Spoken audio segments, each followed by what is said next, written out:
Yo, and we back at it. Welcome back to the Humble Hustle Project. I'm your host, Jay Kailahi, a podcast that centers conversations of personal development and talking to dope people about why they move the way they do. Today we're going to be talking about outliers. And, an outlier is somebody who just kind of stands out. They have succeeded in their lane, and they're setting tones. They are setting examples for those around them to aspire to. When we think of outliers, we think of self-sacrifice. We think of discipline. We think of why these people are so successful. We think of these people because of their individual achievements and the obstacles they have overcame. Now, when we look at this idea of an outlier in this positive light, I want to introduce to y'all a view on this idea and concept of an outlier. Are you one? Do you surround yourself with outliers? And yes, I know it's a paradox, but do you surround yourself with outliers? People that stand out. And this can come in all forms. This can be in business, your work, your 9 to 5, your friend group, your social scenes. Do you identify with outliers in these certain spaces in which they can stand out? And so, and why do they? Okay, why do they? I want to use Malcolm Gladwell's book called Outliers, just that as a framework to structure our conversation about maybe there's a little bit more than the individual story that we oftentimes associate with somebody who is an outlier, somebody who is successful, somebody who is at the top of their game, and look at a much more holistic picture or, nuanced concept of what success can be and what it entails to get to that point, as there may be more factors than what I like to boil down as that hustle culture, that just, getting after it idea of, of course, when you think of outliers, I think of NBA and LeBron and Steph Curry and Michael Jordan. This self-discipline is crazy. But I also do agree that there is other factors that help contribute to the conversation of, if you want to be an outlier, here are some things to note. If you want to follow people you or aspire to and identify as outliers, here are some things to help you piece together why maybe they might be successful. No, there's nothing better than word of mouth and coming from the direct person that is experiencing that and who is the person that you identify as an outlier. So go to the source always first. But one of the things we like to do here is identify blueprints, seeing how we can take our lived experience, apply different tokens, different gems, to figure out where we show up in all this space that is our life existence. And so there are some major key takeaways that Malcolm Gladwell posits in his text about, when opportunity knocks, the importance of timing, as well as time, specifically around commitment, as well. And then he further talks about how, upbringing can identify opportunities for us, and if the work is meaningful, you're willing to commit your time to it. And that's almost kind of a reference to one of our previous episodes around mindset with Carol Dweck's work. But one of the things I really enjoy here too is this conversation about legacy, and he kind of has us think about how our values direct and drive our behavior to influence kind of, our path or our trajectory. And so, for example, if in your family, your experience with, say, poverty is generational, and you yourself identify it as, this is my life, this is how it's going to be, and that's your experiential approach to poverty within your family, you can look at it as, okay, I'm developing my value system around this, for which then I'm reinforcing it. Whereas versus you can think about that experience of poverty and, that being something that you don't ever want to experience again, which would be a driving factor and almost opportunity and insight to pursuing a life that provides you the means to no longer identify with poverty. Now, obviously, there's a lot more systemic issues there. There's a lot more, cultural, family indicators around poverty, other barriers, right? But when we start to think about and shift our mindset towards success in this whole view of what we look at legacy, right? Think about your family lineage. Where do they come from? What drives them? Or do you even want to follow in line with what they got going? Or if you don't have any family history, are you creating your own path? And then you are going to be the head of that family tree when you draw that out and begin to have a family, begin to create community. And so, I want to pull us back to the beginning of my conversation about some of the key points.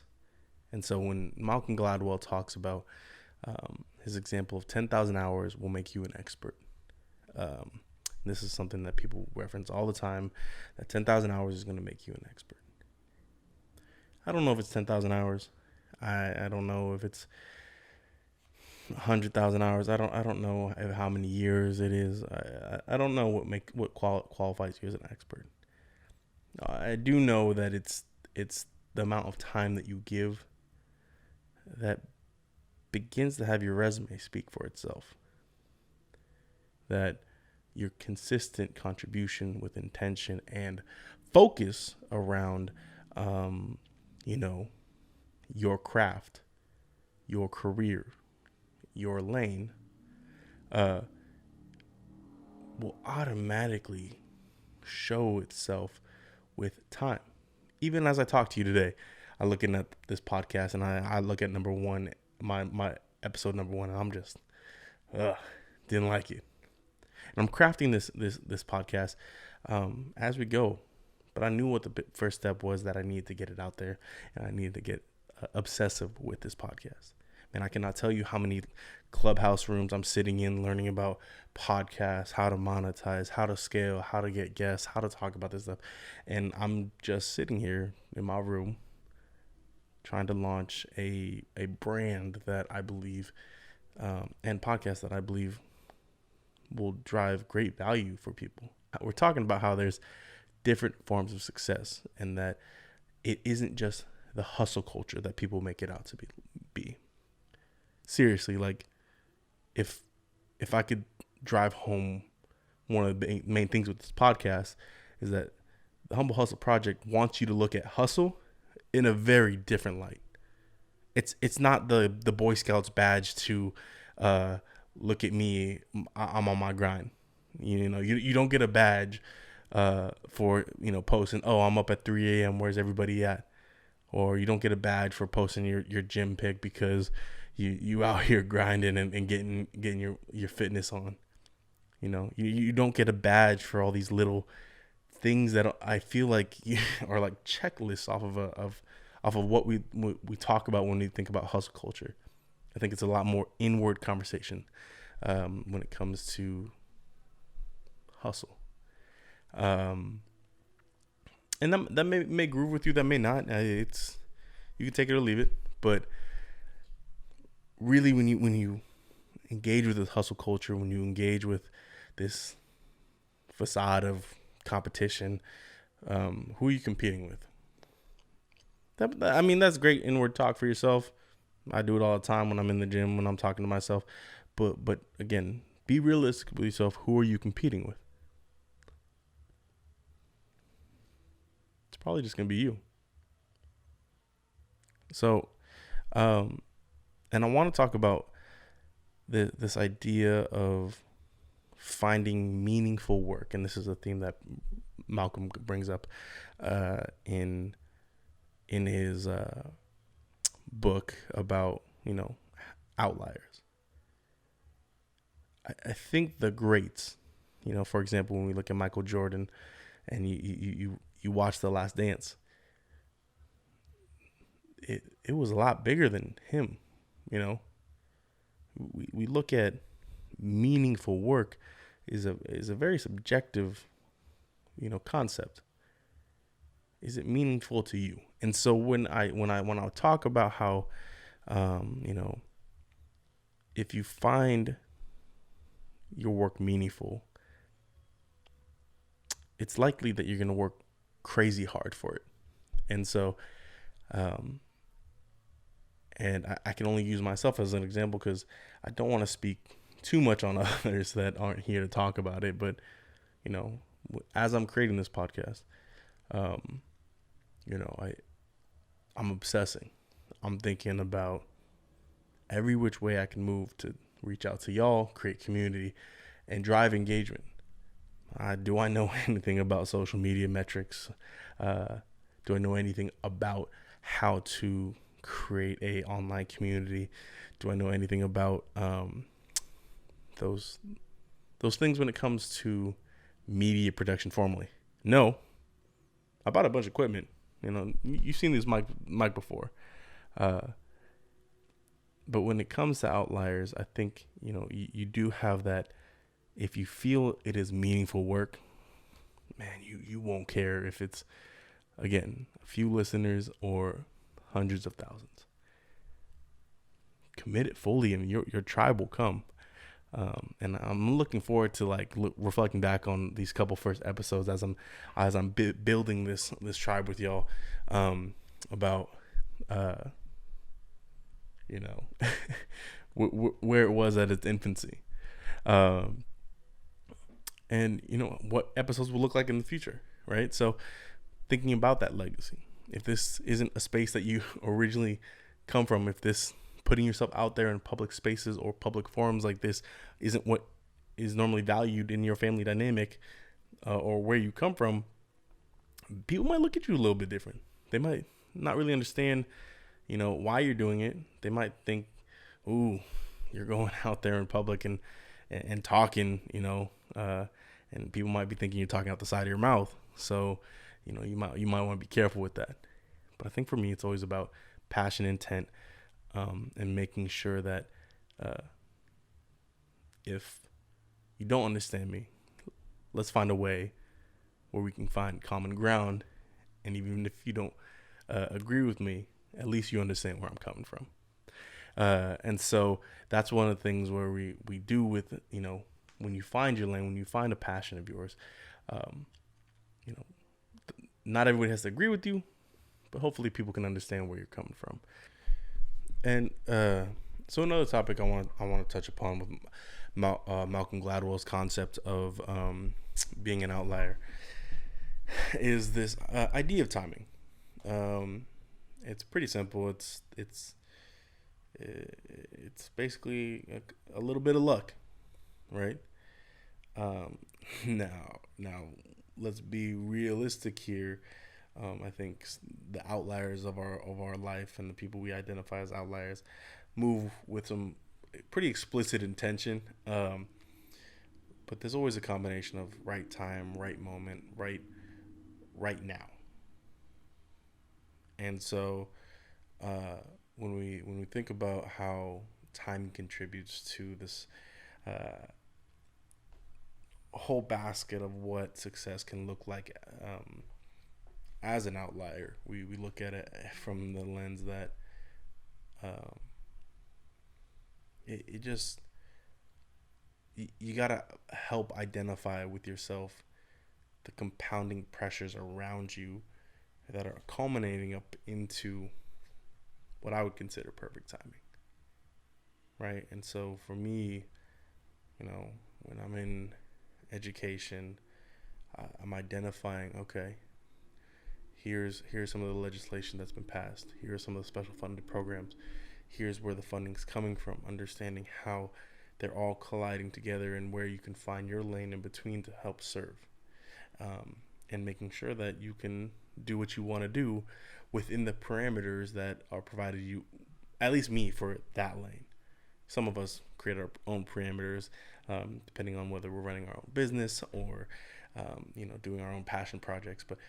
But for me, at least in my education lane, part of my role and part of figuring out perfect timing is like, all right, well, maybe it's the perfect time to start a program like this. Maybe it's the perfect time to think about how we can contribute to this specific community that serves this population of students, and how we can impact these students to improve graduation rates, retention rates, persistence rates.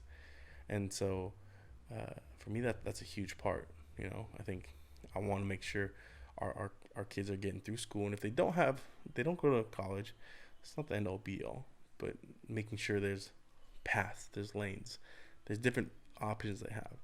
And so when we come back to this idea of perfect timing, I think there's a little personal contribution to what perfect timing means. Positioning yourself so that perfect timing more or less just lands on your lap because of the combination of intentional movement you made to get to that point. And I think he touches on how it's a little bit of luck, but I want to challenge that a little bit, because if it's luck, then I don't think the outliers or the greats, I don't think the gap between them and their runners up would be so massive. And so of course there's the luck to it, but then we come into why they're the greats. And I do want to apologize to y'all. I'm a little behind on schedule right now. Got a lot of work going on in my 9 to 5. I also just finished up. I took, I think 2 days ago now, the COVID vaccine, my second dose, and I was pretty much bedridden for the last 2 days. But we will be back with our regularly scheduled programming. We will be moving quick. We'll be moving a lot of different ways, man. I'm really excited because if we can get some of these different plans to hash out, Humble Hustle Project's going to launch here. I guarantee it. I'm here for purpose. I'm here for also entertainment, and I'm also here for y'all. And so I want to be available to y'all. So we will be in the clubhouse Thursday. Use us as a backdrop, or backboard to bounce ideas off of what you're going through. We're gonna be talking about outliers. Do you want to be one? Is it something that you want to strive for? Is success something in this the way we're talking about it, the way you want to approach success? And we're getting real meta here. We're gonna narrow it in as we start to probe conversations as the week unfolds. And we'll be back at it. I apologize though, because we are about a few days behind, but we're gonna get things back on track here, and get some really exciting projects coming out your way, because this is a podcast, but there's gonna be a little bit more coming with it within the next couple months here. So that's it with us. This is the Humble Hustle Project with Jay Kailahi. I'll catch y'all next time. I'll catch y'all on Clubhouse Thursday night, 8 p.m. Pacific Standard Time. But other than that, get after it and take care of yourselves. Deuces.